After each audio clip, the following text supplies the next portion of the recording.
Bismillahirrahmanirrahim.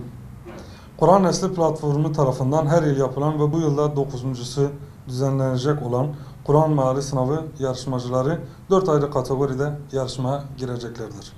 Türkiye geneli yapılacak olan ve Umre ödüllü sınavımızın bu yılki teması Kur'an Nesline Kur'an Pınarı sınavı olacaktır.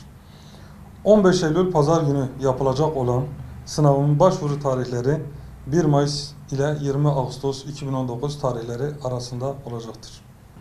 Kur'an Nesli platformu olarak bizler, insanlığa faydalı bireyler yetiştirebilmek ve toplumun hayatında ilahi öğretiler çizgisine yön verebilmek adına çaba sarf ediyor ve bu vesileyle de 2011 yılından beri bu tür çalışmalar yapıyor olmaktayız.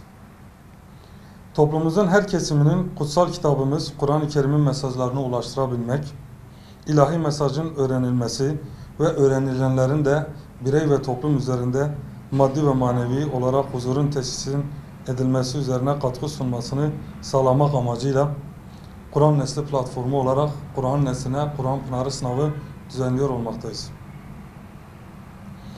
Sınav için platform tarafından hazırlanan kitap esas alınacaktır.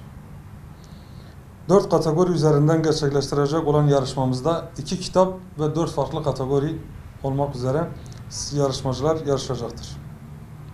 Başta Umre ödülü olmak üzere bilgisayar, altın, bisiklet ve benzeri 4 farklı kategoride toplamda 500'ün üzerinde ödül verilecektir.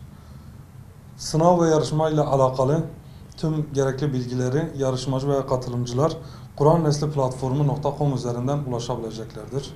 Tüm sınava girecek veya yarışmacı olacak kardeşlerimize şimdiden başarılar diliyoruz.